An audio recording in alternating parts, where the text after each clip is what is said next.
шавнар тоглолт хийн гэхэд бол ер нь тэгэл нэг уягдж их олон жил уягдсан морь шиг тэгээд өөрийгөө хажуугаар нь сойгоод байдаг юм уу?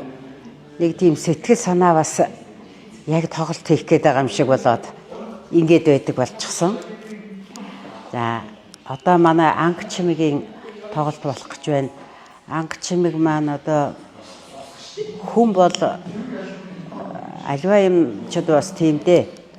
Дуучин хоёр нутгаа дуурайд төрнө гэсэн тийм эртний үг байдаг. Тэгэхээр анги чимэг бол хэнтийн нутагт төрсөн ч гэсэн хоёр тийшээ тэлж төрсөн хүн гэж би боддгийн дууныхаа хувьд, зуулаачийнхаа хувьд. Хэнтийн нутагт бол одоо тэр бурятын сайхан зөөлөн, аялгау, хиллэг тийм сайхан зүйлбэл тэр хүний одоо унсан нутгаас нь өөрт нь буй болжээ.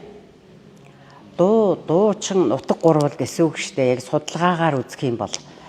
За нөгөө талаар бол аав тал нь бол Сүхбаатар аймгийн Баян Дэлгэр сумын улсууд юм. Тэгэхээр манай тал нутгийн улсууд бол тийм тэнүүн тал шиг одоо яг л дуучин хоёр нутаг ингээ гурав ямар эртний улсуудын ярьж ирсэн яриа болохоор энэ бол баг судлаа бизээ гэж би бол боддог. За би доктор хамгаалахтаа болвол энэ дуучин хоёр яагаад нутгаа дуурайд төрдгийм бэ гэдгийг ингэж энэ дээр ажилласаар байгаа доктор хамгаалах болсон хүн. Тэгэхээр би бол дуучин хоёр нутгаа дуурайд төрдгөө гэсэн ийм гурван яг ийм гурвалсан байгаа шүү дээ. Энэ гурвыг бол би өөрөө бас шүтэж авдаг хүн. Би бол хоолой гэдэг газар хөхөө сард төрсөн ийм хүн. Тэгэхээр бол дуучин хоёр бас л тэр нутаг дуурайсан гэсний үлгэр нэг байх гэж бодож байна. Норов Банцад багш бол намайг бас нүүрэн дээр магтаагүй. Ер нь бид нарыг нүүрэн дээр магтаагүй. Хизээч магтаагүй. Намайг бол нэг Улаанбаатар телевизийн нэг нээлтгэлүү юу лээ тийм юм дээр нэг магтсан байсныг би телевизээр сонссон. Би бас шавнараа нэг их магтаад байдгүй. Гэвч одоо яг үний имийг бас хэлэхээс аргагүй. Манай анги чимэг бол тэр цоглогны хувьд, өнгө тембрийн хувьд ер нь бол нэг тийм авраг маягийн дуучин гэж ойлгодог. Би бол одоо ингээд ер нь нэлээд авраг маягийн дуучин болох нэ гэж боддог. Намайг анх гарч ирж байхад цогцлом багш, манай Норов Банцад багш энэ төр бол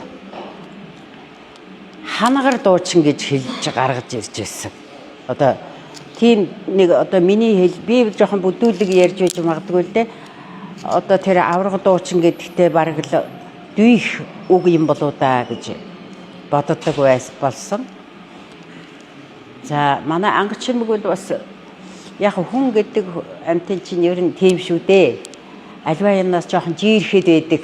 Анх нь уран бүтээлч болж байгаа хүн бол яг уран бүтээлээ гардаж дагнж хийхээсээ бас жоохон жирэхэд байдаг.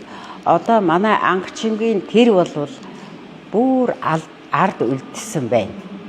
Тэр жирхэх энтрээ бол бүр болсон байна. Сайхан уран бүтээлдээ чиглэж орж зориг зүрхтэй яг тэрнийг бол залуу хүний инерцээр дайрч байгаа нь бол хол явах бас шинжтэй байгаа. Шавийнхаа тоглолтод амжилт хүсье. Үзэгч та бүхнийг энэ сайхан тоглолтыг очиж үзэхийг урьж байна. Уяхан замбуу ТV наран дор гэдэг сайхан тоглолт Монголын ард түмэн уяхан замбуу ТV наран дор үрд инк амгалан орж хуултгай. Тэр сайхан дуугаа очиж сонсоорой гэж урьж байна.